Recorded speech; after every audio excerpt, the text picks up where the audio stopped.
Bienvenidos a Conecta con tu Movimiento, un podcast donde hablaremos acerca de fisioterapia y para ello tenemos a nuestra experta, a la fisio Karen Santiago. Bienvenida. Con mucho gusto vamos a estar platicando sobre la fisioterapia, sus beneficios y cómo esto nos puede cambiar la vida. Primero quisiera comenzar con quizá lo más básico que existe en el mundo de la fisioterapia, que es ¿qué es un fisioterapeuta? ¿A qué se dedica? De repente se confunde muy a menudo con los masajistas. ¿Qué hacen en realidad? La fisioterapia primero evalúa nuestros tipos de movimientos, evalúa la razón por la que nos está doliendo alguna parte del cuerpo y inicialmente eso, tenemos que evaluar. Después, por medio de algunas técnicas tecnológicas como electroterapia, láser u otros agentes, o más bien que nosotros le llamamos agentes físicos, podemos ayudar a mejorar el dolor, la inflamación o la lesión. Es decir, que cualquier tipo de lesión es tratada por ustedes o ¿cuándo debemos de acudir directamente con un fisioterapeuta?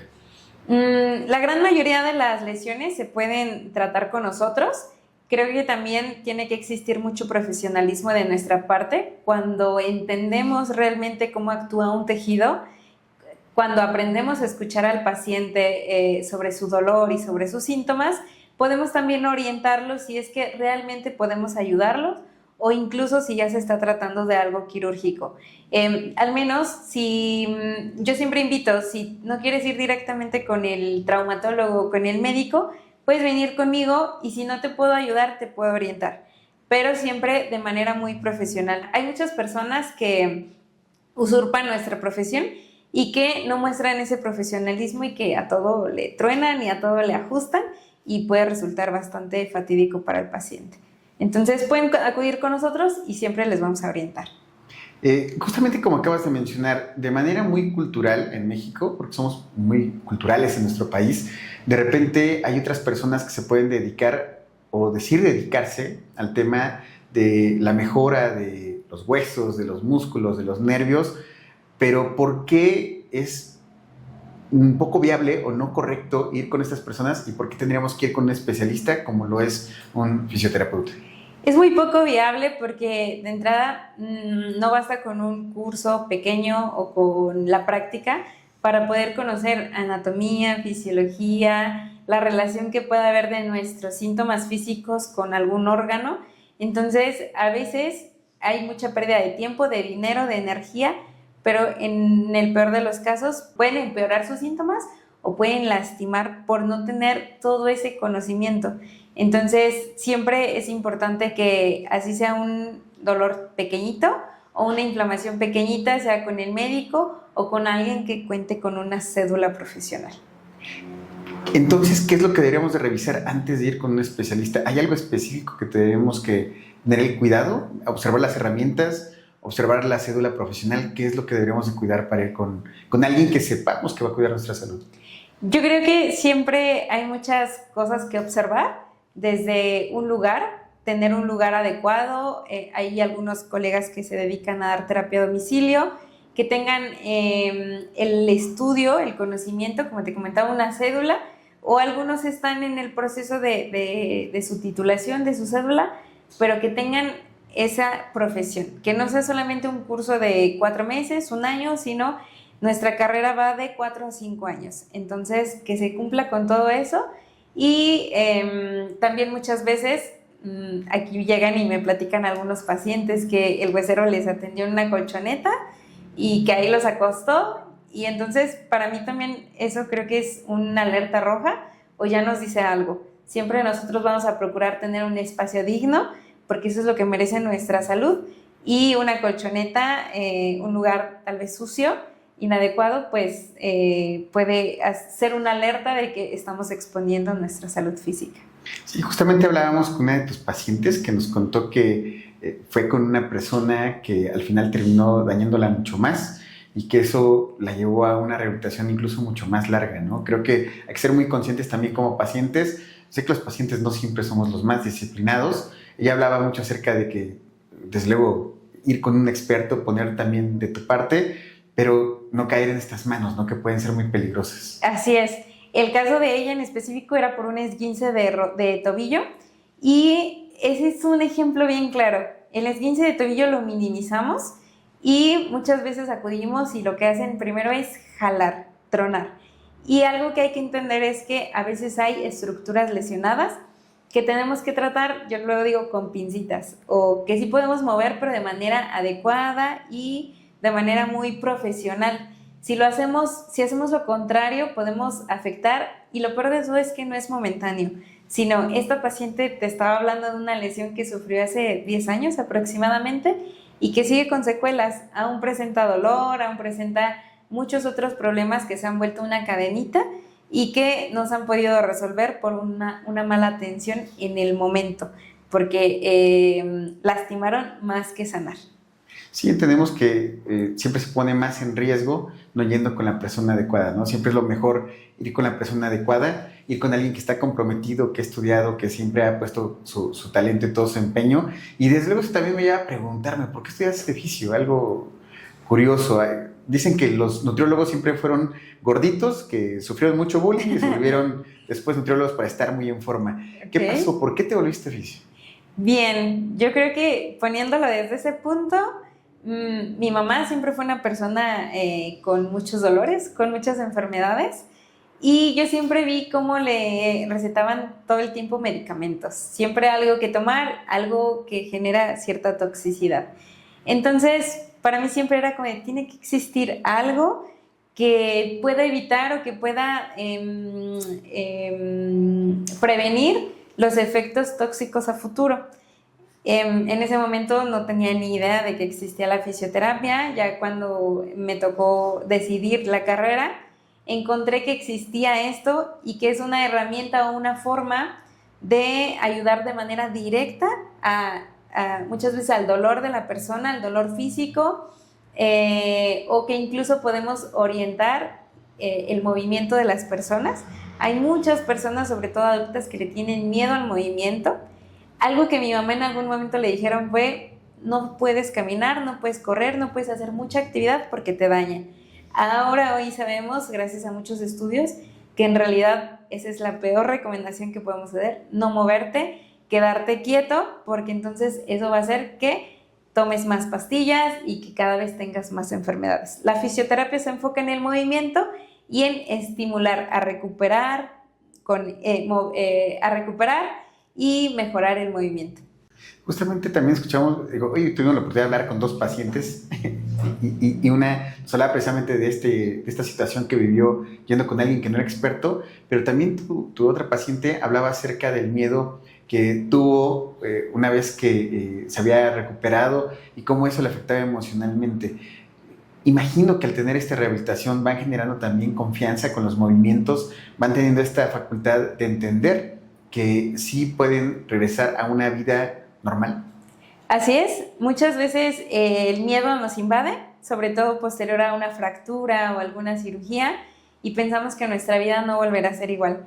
Justamente la fisioterapia algo que hace es mejorar la calidad de vida, porque les enseñamos, o a veces hacemos que la persona reaprenda ciertos movimientos que pueden ser muy básicos, como el mover los dedos, la muñeca, y que por alguna razón se perdió. Entonces, la fisioterapia tiene esa bondad tan grande de que por medio de muchas herramientas ayudan a recuperar la confianza y sobre todo el movimiento.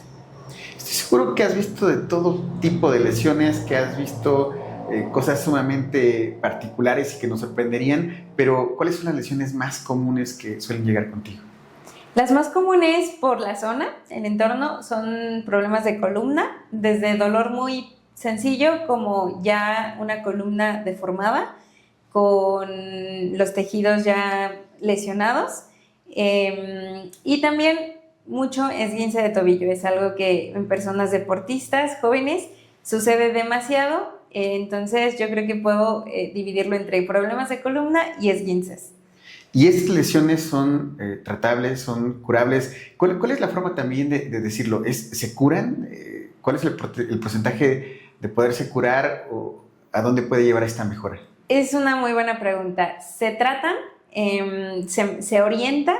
Algo que también ahora es importante entender, que el fisioterapeuta orienta y acompaña en la recuperación, pero que la curación no corresponde totalmente a nosotros, sino que, también lo mencionaba una de nuestras pacientes, es bien importante la disciplina que le ponga el paciente a su recuperación.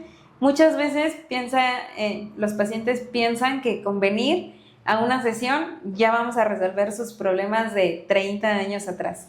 Y al no obtenerlo, pues terminan frustrados, enojados con nosotros, no con ellos, con nosotros.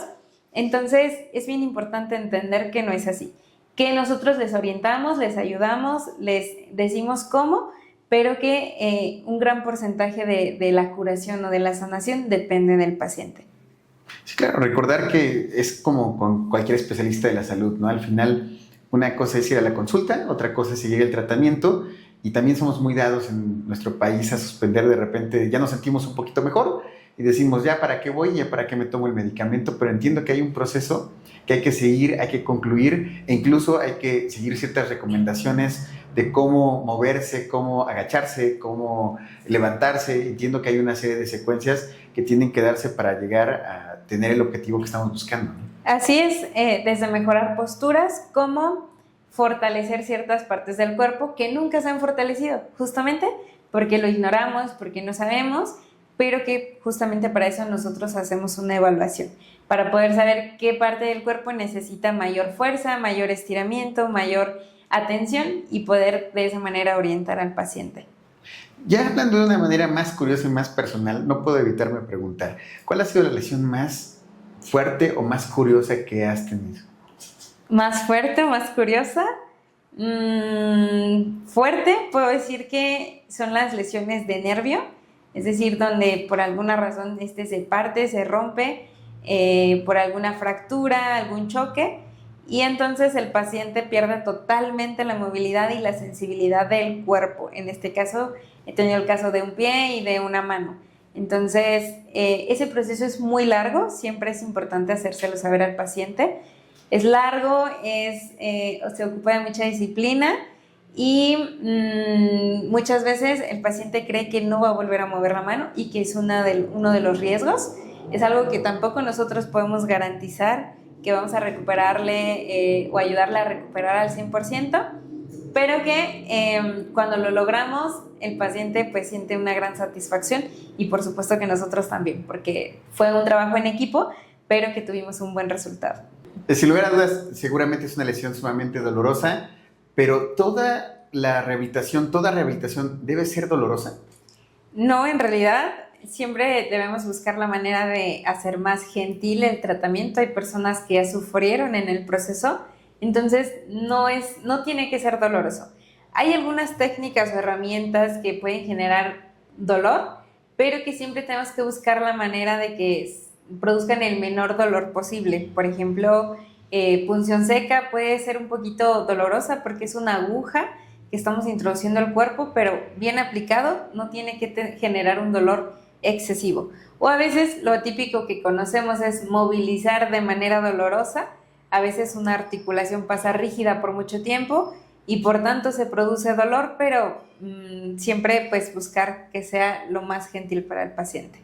Seguramente eso va a dejar de espantar a muchos porque temen que la rehabilitación sea más dolorosa incluso que la lesión. Sí. Quisiera ahora que nos dieras algunos consejos. Hay personas como yo que de repente, entre que nos dedicamos tanto al trabajo, no tenemos la oportunidad de ir a un gimnasio. ¿Hay alguna forma de tener ejercicios que nos sirvan para mantener bien el cuerpo? Más allá de la dieta, que sé que es muy importante, pero ¿hay algunos ejercicios que pudiera recomendar en tema de fisioterapia? Sí, ahora por nuestro tipo de actividades, forma de transportarnos o trasladarnos a ciertos lugares, hemos cesado mucha actividad física. Entonces, algo que los últimos estudios nos indican es que es de suma importancia hacer ejercicio de fuerza. Y efectivamente no se necesita ir al gimnasio si es que no podemos hacerlo. Podemos hacer sentadillas, yo siempre le digo a los pacientes, con 5 o 10 sentadillas al día es mucho mejor que no estar haciendo nada. Tal vez 2 lagartijas, 5, pero son actividades que ya ponen en activación varios músculos y también varios sistemas energéticos. Es un proceso inmenso que no nos imaginamos, pero que nos puede estar previniendo de muchos problemas a futuro. He visto también que, siguiendo con este tema, que en países como China tienen algún tiempo específico en la oficina para levantarse, hacer estiramientos y demás. Un caso más el mío, ¿no? Que paso mucho tiempo sentado. ¿Qué tipo de ejercicios debo hacer? ¿Cada cuándo debo de hacerlos? ¿Hay un horario específico? Ejemplo, una jornada laboral para todos los amigos que están en la oficina es a la mitad del tiempo. ¿Qué recomendación hay en este caso? Recomendamos que sea cada hora, que cada hora se realice una pausa activa, pero sucede mucho que hacemos pausas y lo que hacemos es pues utilizar el teléfono o algún otro dispositivo tecnológico. Entonces ahí siempre es levantarnos y ya sea subir escaleras o hacer 5 sentadillas para activar a los músculos. De lo contrario, si hacemos la pausa pero nos mantenemos sentados o volvemos a tomar una postura estática, no estamos generando un efecto positivo a nuestro cuerpo. Importante, los últimos estudios indican que incluso 2 horas de gimnasio intenso no contrarrestan 8 horas de sedentarismo. Entonces es un súper estudio y es real. Entonces, por tanto, es de suma importancia estar activando al menos cada hora nuestro cuerpo para podernos considerar personas no sedentarias aunque vayamos al gimnasio. Creo que es muy importante porque rompe completamente con todo lo que pensábamos, ¿no? Pensamos que con un rato de ejercicio más que suficiente, pero entonces habrá que estarnos manteniendo activos a lo largo del día. Malas costumbres que vamos teniendo a lo largo de los años y también que vamos enseñando a nuestros hijos. Los chicos, y no tan chicos, porque ya también nosotros pasamos mucho tiempo en el celular, incluso por ahí se dice que tenemos una deformación en el dedo, de tanto colocar el celular, pero también entiendo que afecta mucho el estarlo viendo encorvados y demás. ¿Hay alguna forma de prevenir algún daño en la columna? Bueno, de entrada, como que ahora se habla mucho de gestionar nuestro tiempo en el teléfono o en los dispositivos. Creo que eso, gestionar cuánto tiempo pasamos. 2, buscar la manera más alineada de utilizar estos dispositivos. Si es en la computadora, buscar que la computadora nos quede de frente y que no tengamos que hacer esto o esto, para no generar una sobrecarga en el cuello. El dedo, justamente, el dedo nos empieza a doler, entonces tratar de agarrarlo de una manera más adecuada, donde no estemos presionando mucho a ciertas partes de nuestra mano. El mouse, por ejemplo, se desarrolla mucho túnel del carpo por una hiperextensión, es decir, mover mucho la mano hacia arriba. Entonces, siempre buscar posiciones neutras donde no estemos sobrecargando a nuestras articulaciones. Sin lugar a duda, todo esto es una forma de prevenir los daños que vamos a tener. Siempre es bueno, desde las primeras etapas, intentar manejar lo mejor posible nuestro cuerpo, porque después pagamos consecuencias sumamente graves, ¿no? Algo más que pudiera decirle a la gente que nos está viendo. El movimiento es de suma importancia. A veces pensamos que una cápsula, un medicamento, un suplemento va a hacerlo todo, y no es así. Necesitamos movernos con dolor o sin dolor, de manera eficaz, o incluso aprender a que sea de manera eficaz, pero para eso está la fisioterapia. Así que si te cuesta moverte, si algo te duele, acude a fisioterapia. Fisio Karen, yo te agradezco inmensamente porque hoy aprendimos muchísimo. Vamos a seguir aprendiendo en los siguientes podcasts, y a todos ustedes no se pierdan los siguientes episodios. Vamos a seguir aprendiendo de fisio y nada, nos vemos en la próxima.